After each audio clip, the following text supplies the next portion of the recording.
Hello दोस्तों, क्या हाल है आप लोगों के। तो आज की इस वीडियो में हम बात करेंगे कि आप किस तरीके से एनालिटिकल प्रोसीजर अप्लाई करके चीजों को एनालाइज कर सकते हो और अपनी जो ऑडिट ऑब्जर्वेशन है वो निकाल सकते हो। कोई भी फ्रॉड कर रही होती है कंपनी, कुछ भी कर रही होती है, एनालिटिकल प्रोसीजर करके आप चीजों को निकाल सकते हो। क्योंकि क्या होता है ना कि जब आप वाउचिंग करोगे, वेरिफिकेशन करते हो, अपने ऑडिट प्रोसीजर अप्लाई करते हो, तो वहां पर क्या होता है, चीजों के अंदर ना कहीं चीजें रह जाती है। जब तक आप उसको ना एक अलग एंगल से नहीं देखोगे, एक एनालिटिकल व्यू में नहीं देखोगे कि चीजें रिलेट कैसे कर रही है आपस में, तब तक आप चीजों को एनालाइज नहीं कर पाओगे।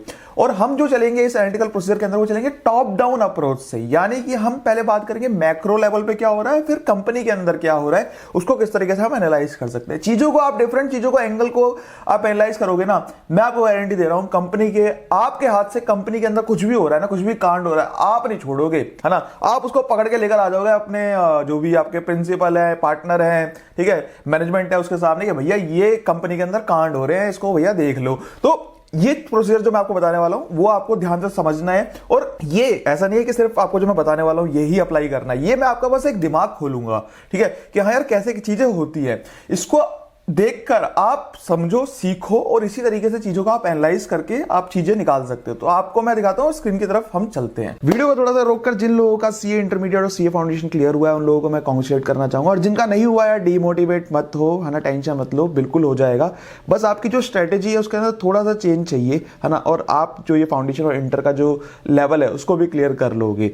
तो उसके लिए जो आपकी हेल्प है वो कर सकता है सीए वाला, है ना, आपकी स्ट्रेटेजी बनाने में, आपकी जो प्रिपरेशन है उसको नेक्स्ट लेवल तक ले जाने के लिए। उनके बैचेस के थ्रू आप अपने जो कॉन्सेप्ट्स है वो काफी इजीली क्लियर कर सकते हैं। सीए वाला का इंटरमीडिएट के अंदर पास्ट में रिजल्ट्स काफी अच्छा रहा है, जैसे AIR 1, 25, 31। सीए फाउंडेशन के अंदर भी काफी सारे स्टूडेंट्स के 300 प्लस आए हैं। और हाँ, एक चीज और, पीडब्ल्यू बनाने जा रहा है अपना 4th विश्वास दिवस, जिसके ऊपर आपको काफी सारे डिस्काउंट मिलेंगे, काफी सारे ऑफर मिलेंगे, और जो बैचेस है उसके ऊपर 70% तक का ऑफ मिलेगा। जो जरा भी देर मत करिए और पीडब्ल्यू के साथ सेलिब्रेट करिए प्रिपरेशन का महा उत्सव। तो अगर आपका जनवरी 25 के अंदर सीए फाउंडेशन क्लियर हो गया है और आप सीए इंटरमीडिएट का एग्जाम देने वाले हैं जनवरी 26 के अंदर, तो मैं आपको रिकमेंड करूंगा उद्देश्य प्रो बैच। और अगर आप सीए इंटरमीडिएट मई या सितंबर 25 के अंदर अटेम्प्ट देने वाले हैं तो मैं रिकमेंड करूंगा प्रो बैचेस या फिर फास्ट ट्रैक इंटर के बैचेस। और जो बच्चे सीए फाउंडेशन का एग्जाम देने वाले हैं मई 25 या सितंबर 25 के अंदर, then they can go for fast track, regular batch, pro batch, जो भी आपके हिसाब से जो बैठता है उस हिसाब से आप जा सकते हैं। अगर आप ये बैचेस अवेल करते हैं तो आपको ये फीचर मिलेंगे, और अगर आप प्रो बैच अवेल करते हैं तो ये एडिशनल फीचर्स आपको और मिलेंगे। तो इस वीडियो के बाद इनके जो बैचेस हैं वो चेक करना मत भूलिएगा अगर आप सीरियस है अपनी प्रिपरेशन को लेकर। और अगर आप इस कूपन कोड को यूज करेंगे तो आपको 200 रुपए का एक्स्ट्रा डिस्काउंट मिलेगा अगर आप मेरा कूपन कोड यूज करेंगे। आपको जो लिंक है वो डिस्क्रिप्शन में मिल जाएगा।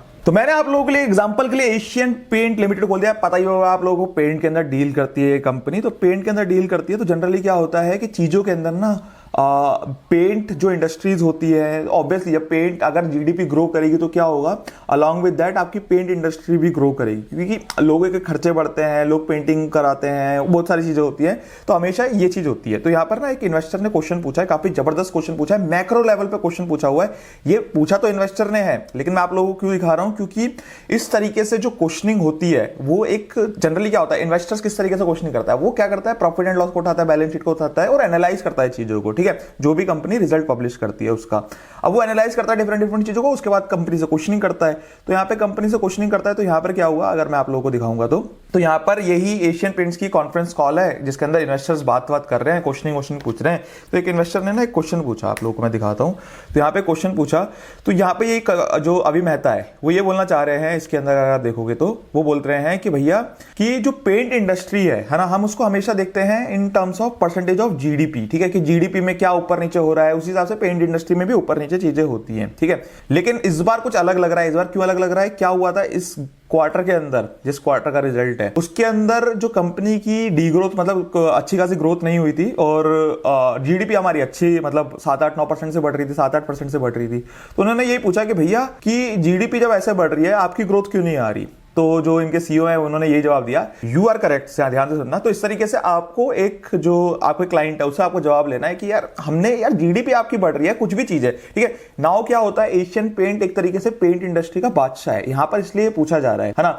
चीजें और भी हो सकती है, जैसे मान लो कि कॉम्पिटिटर को चीजें लूज हो रही है, कॉम्पिटिटर को के हाथ बिजनेस जा रहा है, ठीक है, जो भी रीजन बताएगा वो आपको रीजन उससे पूछना पड़ेगा। तो यहाँ पे मैक्रो लेवल का क्वेश्चन पूछा हुआ है, ठीक है। तो हम जैसे मैंने बोला था टॉप डाउन अप्रोच पे चलेंगे, यानी कि सबसे पहले मैक्रो लेवल को देखेंगे कि यार क्या कंट्री के अंदर क्या ग्रोथ हो रही है। तो अगर कंट्री के अंदर ग्रोथ हो रही है, मेरी कंपनी में ग्रोथ नहीं हो रही, तो क्या रीजन है, तो उसको भी पूछना पड़ेगा, उसको भी आप पूछ सकते हो, है ना, या फिर एनालाइज करना पड़ेगा आपको। ठीक है, हो सकता है इसका जो राइट आंसर है वो आपके जो अकाउंट्स वाले बंदे हैं वो ना दे पाए, लेकिन जो ऊपर लेवल का मैनेजमेंट होगा उसको जरूर पता होगा। जैसे यहां पर भी ऊपर लेवल की जो मैनेजमेंट है ये बता रहे हैं, you are correct that the GDP correlation has really gone for a toss in the current year. I also feel that today I am not very sure as to how the GDP numbers are coming. You guys are better wizards in terms of really understanding in terms of how those numbers are coming and so on so fourth.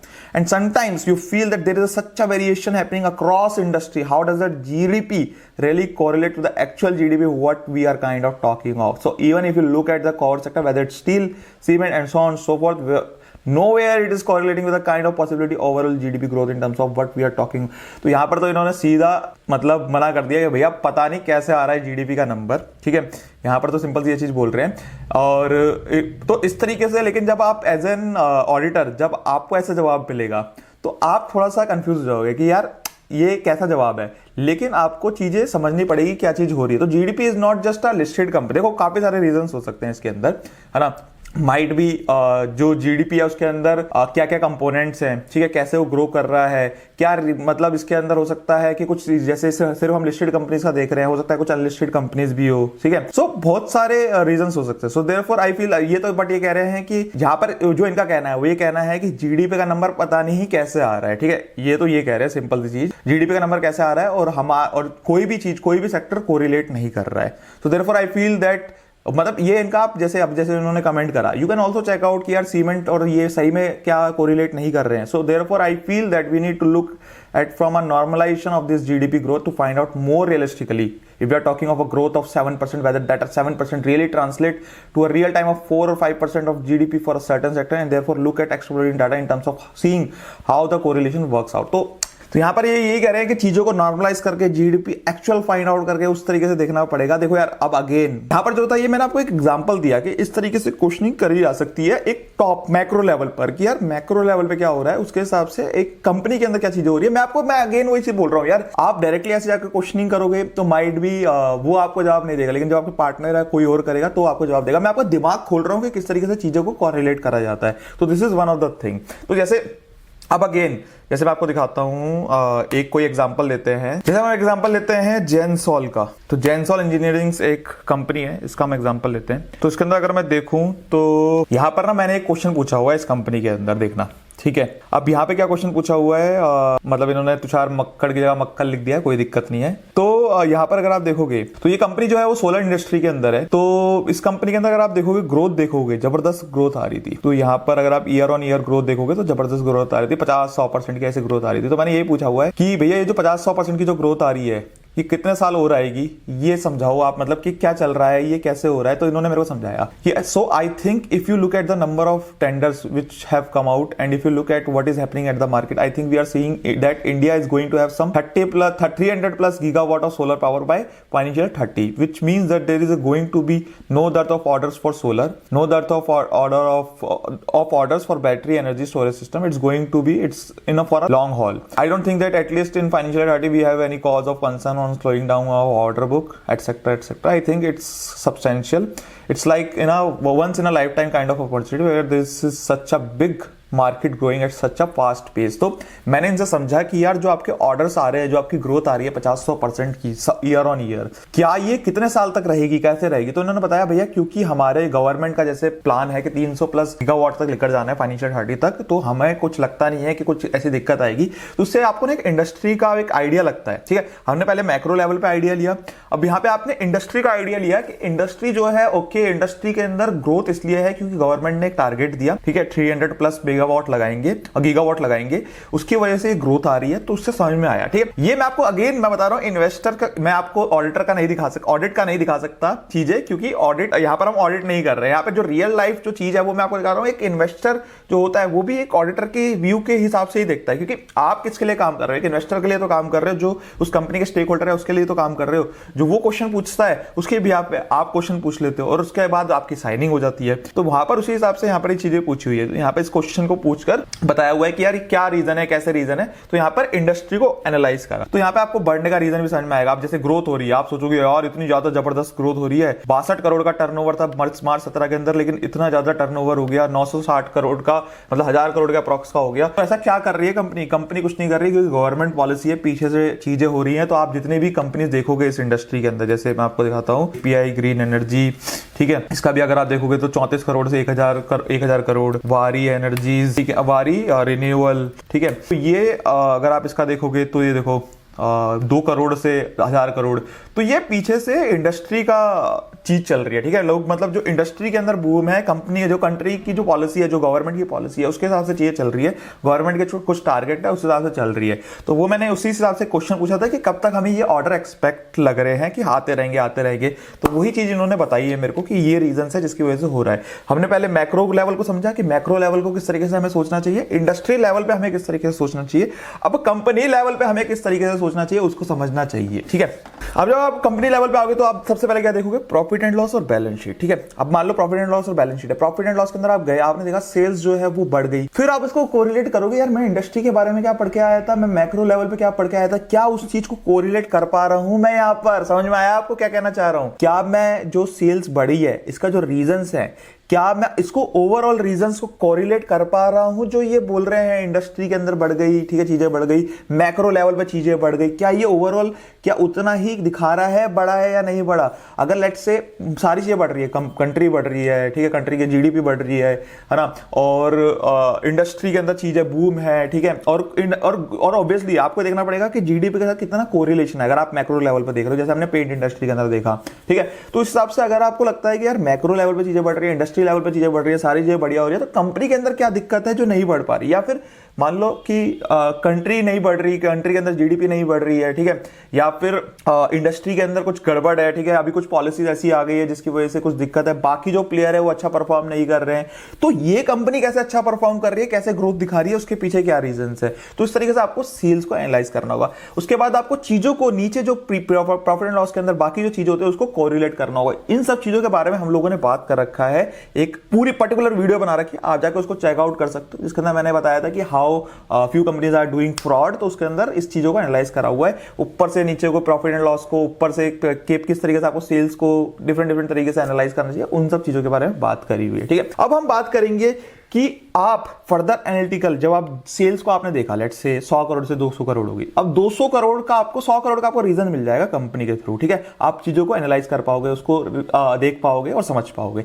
लेकिन उसके बाद भी आप अब 100 करोड़ के अंदर जाना चाहोगे कि है क्या एक्चुअल में, ठीक है। एक मोटा लेवल पे तो आपने कंफर्ट ले लिया, लेकिन अब वो 100 करोड़ के अंदर क्या है उसके जानने के लिए आपको क्या करना पड़ेगा? चीजों को एनालाइज करना पड़ेगा। तो चलो आपको मैं दोबारा दिखाता हूं कि क्या बोलना चाह रहा हूं। अब जैसे एक एग्जांपल लेते हैं, मान लीजिए आपकी जो कंपनी है वो टायर इंडस्ट्री के अंदर है, ठीक है। तो टायर का ना, जैसे टायर कह रहा हूं, रबड़, ठीक है, टायर जैसे टायर के अंदर है तो रबड़ हमने लिख दिया, रबड़ प्राइस चार्ट, ठीक है। तो यहां पर क्या होगा, इस तरीके से आपको ना डिफरेंट कॉमोडिटीज के यहां पर चार्ट मिल जाएंगे, ठीक है। तो आप ना चार्ट को भी देख सकते हो कि क्या वो जो चार्ट है, जैसे अगर कोई बोल रहा है, जैसे मैं आपको एग्जांपल देता हूं, इस तरीके से ना चीजें प्रिपेयर होती है कि इस साल कितना रहा, लास्ट ईयर कितना रहा है, ठीक है, उन सब चीजों को एनालाइज करा जाता है। तो आप ना इस तरीके से भी चार्ट के थ्रू उसको देख सकते हो कि जो चार्ट के अंदर जो चीजें बोली जा रही है, क्या वो ही उस चीज को दिखा रहा है, शो कर रहा है आपके सेल्स रजिस्टर के अंदर। Let's say on an average जो प्राइस आ रहा है रबड़ का, जो परचेज प्राइस आ रहा है वो आ रहा है लेट्स से 100 रुपए, ठीक है, ऑन एन एवरेज 100 रुपए पर किलो आ रहा है, एग्जाम्पल दे रहा हूं, 100 रुपए पर किलो आ रहा है ऑन एन एवरेज इस साल। क्या जो चार्ट है वो भी ऑन एन एवरेज इतना ही दिखा रहा है? क्योंकि चार्ट आपको चार्ट एक रफ आइडिया दे देगा कि हाँ यार एक्चुअल में क्या चल रहा है, ठीक है। तो एक मिनट रुको, ट्रेडिंग इकोनॉमिक, तो यहां पे मैंने रबड़ का चार्ट खोल लिया। रबड़ जो यूज होता है, जैसे बताइए आपको टायर बनाने में यूज होता है। अगर आप देखोगे लास्ट ईयर जो उसका प्राइस था काफी नीचे था, लेकिन इस साल जो उसका प्राइस है वो बहुत ज्यादा बढ़ गया। इसका मतलब क्या होगा, सोचना, इसका मतलब क्या होगा, जो मेरी कॉस्ट है, कॉस्ट ऑफ रॉ मटेरियल बढ़ जाएगी। तो मैं आपको ना एक एग्जांपल देता हूं, जैसे अपोलो टायर्स, ठीक है, अपोलो टायर्स का। अब आपको यहाँ पे क्वार्टर ऑन क्वार्टर रिजल्ट दिखाता हूँ कि क्या हो रहा है। ये आपको मैं इसलिए समझा रहा हूँ कि आपको चीजें समझ में आए कि एक्चुअल में क्या हो रहा है। देखो यहाँ पे मार्जिन कितना है, ये ऑपरेटिंग मार्जिन है, ये निकला हुआ है।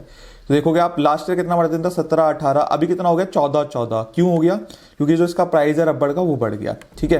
तो रबड़ का प्राइस बढ़ गया तो इसलिए यहाँ पे जो इसका मार्जिन है वो भी रिड्यूस हो गया। जब आप इसके नीचे पीपीटी देखोगे तो उसमें भी ये चीजें लिखी हुई है कि भैया इस वजह से ये रीजन से ये मेरा मार्जिन घट गया है। तो इस तरीके से जो चीजें होती है वो इस तरीके से काम करती हैं, ठीक है। तो आप क्या कर सकते हो, इस तरीके से चार्ट को पढ़ के आप उसको भी एनालाइज कर सकते हो कि यार एक्चुअल में क्या, जैसे अब यहाँ पे हमने परचेज का एग्जांपल लिया है। मान लो कोई प्रोडक्ट ये सेल करती है, ठीक है, जो इसका चार्ट अवेलेबल है। अब हर किसी चीज का प्रोडक्ट का चार्ट अवेलेबल नहीं होगा, लेकिन जिसका चार्ट अवेलेबल है आप उस तरीके से यहाँ पर देख सकते हो चार्ट को भी, ठीक है। होपफुली आपको यहाँ पे चीजें समझ में आई होगी। अब आपने चार्ट को देख लिया, ठीक है भैया, चीजें समझ में आ गई, ओवरऑल लेवल पे चीजें समझ में आ गई है। अब अंदर किस तरीके से आप देख सकते हो, देखो यार, अब हम लोगों ने मोटा मोटा ओवरऑल लेवल पर एनालाइज कर लिया, मैक्रो लेवल पर, उसके बाद इंडस्ट्री लेवल पर, उसके बाद उसके अंदर जो प्रोडक्ट्स हैं वो किस तरीके से चीजें हो रही हैं एक्चुअल में, उसकी वेरिएशन किस तरीके से हो रही है, वो चीजें भी एनालाइज कर ली, ठीक है।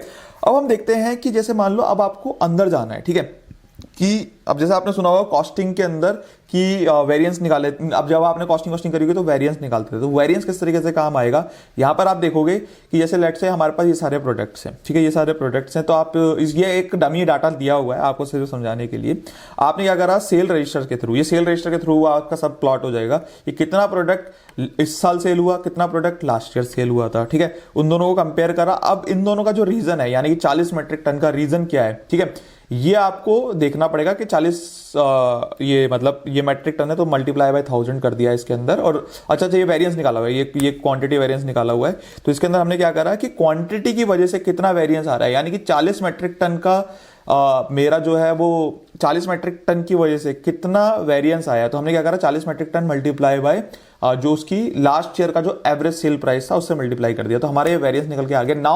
Now we can ask from management, भैया ये क्वांटिटी की वजह से इतना क्यों गिर गई, 40 मेट्रिक टन क्यों गिर गई, इसका रीजन क्या है, किस तरीके से क्या हुआ है उसका पीछे, तो वो हमें एनालाइज करके देगा। उसी तरीके से जब हम एवरेज प्राइस देखेंगे तो एवरेज प्राइस मेरा बढ़ गया है, तो एवरेज प्राइस का हम रीजन जान सकते हैं। एवरेज प्राइस में कुछ भी बोल सकता है कि भैया इन्फ्लेशन बढ़ गया था, पीछे से कॉस्ट महंगी आ रही थी, वो सब चीजें। तो हमने क्वांटिटी वेरिएंस को निकाला, एवरेज प्राइस वेरिएंस को निकाला, और इस तरीके से हम लोग एनालाइज कर सकते हैं, ठीक है। तो यहां पर क्वांटिटी और प्राइस वेरिएंस इस तरीके से आप लोग कर सकते हैं। उसके बाद हम कुछ कंट्री बेसिस पे भी कर सकते हैं कि इस साल कितना कंट्री में सेल हुआ, जैसे इंडिया में इस बार कितना सेल हुआ, वियतनाम में कितना हुआ, पिछले साल कितना हुआ, इसका रीजन क्या है, ठीक है, किस कस्टमर से गिर गई। यहाँ पे कस्टमर वाइज हम कर सकते हैं, टॉप 10 कस्टमर कौन कौन है, जिससे इस साल कितना हुआ, पिछले साल कितना हुआ, उसका रीजन क्या है, वो सारी चीजों का एनालाइज करा जा सकता है, ठीक है। अब जैसे इसको हमारी सेल्स तो बढ़ गई है, इस देखो आप यहाँ पर क्या हुआ, सेल्स गिर गई है, लेकिन उसी रेशियो में हमारी जो हमारी सेल्स है क्या हमारी उसी रेशियो में गिरी है, तो वो सब चीजों को एनालाइज करके आप देख सकते हो यहाँ पर, ठीक है। उसी तरीके से आप देख सकते हो कि जो टर्म्स वाइज है, टर्म्स वाइज यानी कि CIF होता है, FOB होता है, ठीक है, वो सब चीज जो DDP, काफी सारी टर्म्स होती है जिसके हिसाब से आप यहाँ पर देख सकते हो, ठीक है। तो ये एक एनालिटिकल चीज मैंने आपको बताई कि किस तरीके से कर सकते हो। उसके हिसाब से ये तो सेल्स की बात हो गई। अब उस हिसाब से जैसे परचेज का भी हमने मतलब सेम मोटा मोटा सेम ऐसे ही परचेज का भी रहेगा, और कुछ हमने परचेज के अंदर भी चीजें बात कर ली, जैसे कि हम देख सकते हैं टायर वाला, रबर वाला आपको एग्जांपल बताया था मैंने, ठीक है। तो उस तरीके से जो आप ये समझो कि जिसके लिए कुछ, अगर मैंने किसी को कुछ सेल करा, ठीक है, सामने वाले के लिए वो परचेज है, तो वो उस हिसाब से आपको सोचना पड़ेगा क्या जिसने सेल करा किस हिसाब से उसने सेल करा, क्या रेट पे सेल करा। ये जो सेल के लिए जैसे आप एनालाइज कर रहे हो उसी तरीके से परचेज के लिए होगा, सिंपल सी चीज है, ठीक है।